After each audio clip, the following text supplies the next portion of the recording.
develop, and it was good, but I gotta be completely 100% on this review. I feel that this time they really over-sexualized Harley Quinn. Nothing wrong with that. If anything, she is more fappable material than anything else. So even if you didn't like the movie, at least it gave you, and your guy, it gave us guys good fan service. Although people are complaining I see people complaining left and right on Facebook about, you know, they didn't feel comfortable, you know, Harley and Quinn and the Joker actually being in a relationship because the Joker was abusive to Harley. And yes, he was abusive to her in the beginning of the movie. But even then, it's like, you know, even if you don't like the ship, and, you know, and it's cool if you don't like the ship, you know, hey, more power to you. But it's like, you know, I'm sorry, but this is what DC Comics shipped. You can't go around, you know, as much as you would like to tell them they're wrong about what they do, at the end of the day, you don't really control the story. And all these entitled fan brats and fangirls and fanboys, you know, are saying, you know, now I agree to some extent. I think Harley could do better with Poison Ivy or even Deadshot, you know, for example.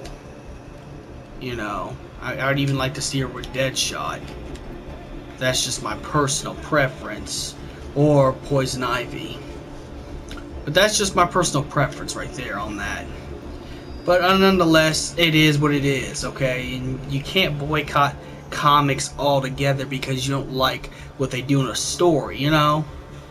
I could complain about how they made Deathstroke's mask blue, and, you know, and he made him go back to being young again and pull the whole healing factor and Wolverine stuff, because that's what they did with the new Deathstroke stuff. They actually made him into Wolverine pretty much. He's Wolverine without the claws. And I didn't think I liked that.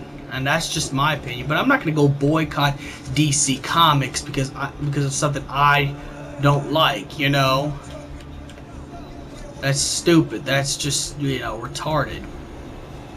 You know, which I gotta point that out with the DC fan base. They're just as toxic as the Final Fantasy fan base. You know, if they can't get what they want to boycott the whole series. Like, look, it's still their story at the end of the day. And yes, it is, and Suicide Squad is rated R. So if you feel triggered at the fact that it's a rated R DC movie, then, you know, then I wouldn't go watch it. That's just what I gotta say, you know.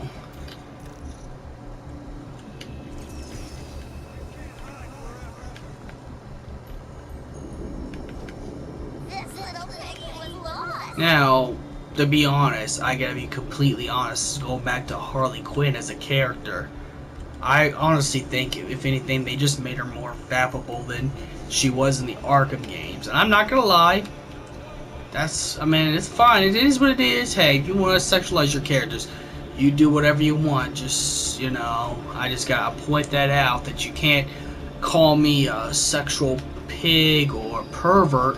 And I get that on my YouTube a lot thanks to the SJWs. You can't, for me noticing, you know, something that's there, because look, man, in the movie, I mean, even though she had character development, yes, that's good and dandy, but they made her more of a freak. I mean, what I mean by a freak, you know what I mean? An extremely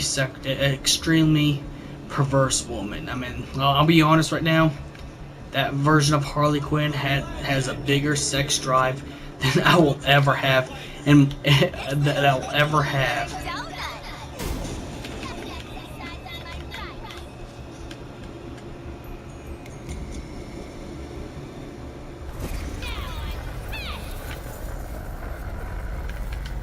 Like, that version of Harley Quinn has a huge sex drive. Like, my God, she really got nasty. But we're not gonna talk about that, because that's not the whole review. This review is gonna be TVMA because there is some stuff. Now, with the character of Slipknot, we just know that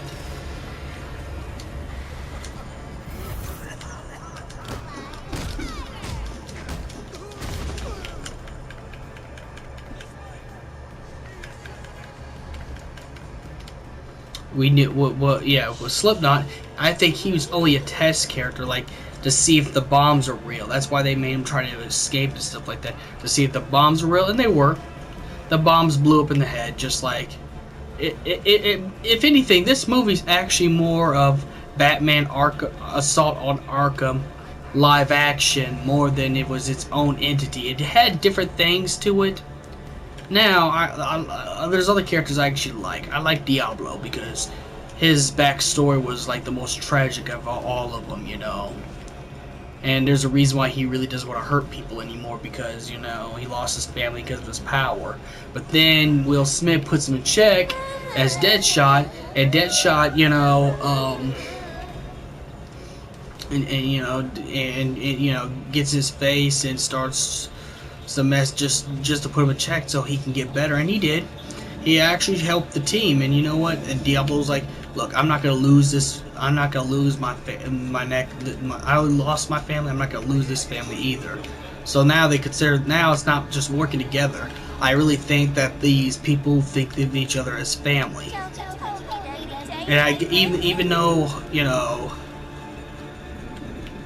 even though Harley's abandoned the team to get with Joker, but you know, when the Joker supposedly died, which I know he didn't die, you know, she went back with the team. So I'm guessing really they're really trying to make this into a real thing, because like they're a real team now. At the end of the movie, they know each other. It's like, you know, what I like about this movie the most though is, whether you don't like that it's being too edgy or not, I like the fact that they give, you know, human characters to villains, because let's just be honest, we never do that. We always talk about how monstrous a villain is, but we never actually see what caused it. We never see a human thing. It's if anything, this movie's kind of like it is with Castlevania Lord of Shadows 1, where, you know, Lord of Shadows 1 you play as Dracula when he was a human being.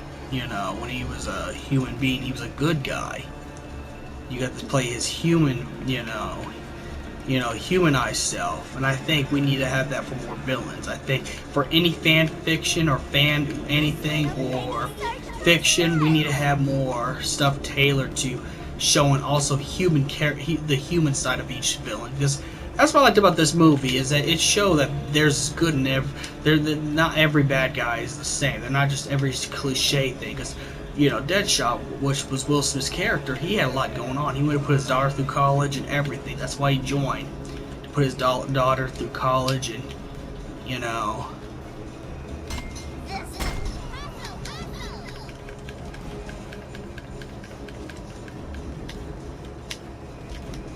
So, I think, if anything, I'm going to be 100% fair without trying to offend all the comic fans out there, but I have to give it at least a 7 out of 10.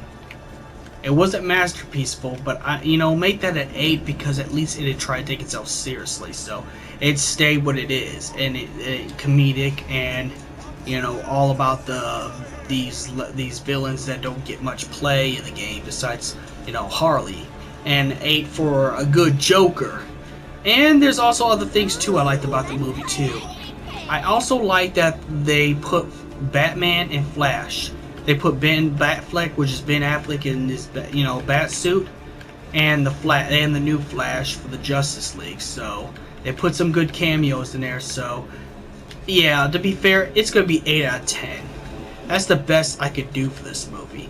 Would I pick this up on DVD or Blu-ray? Yeah, I would. I mean, it's watchable, and you know, and personally, I like to get some of that Harley Quinn and Jergens lotion and cocoa butter lotion. But no, seriously.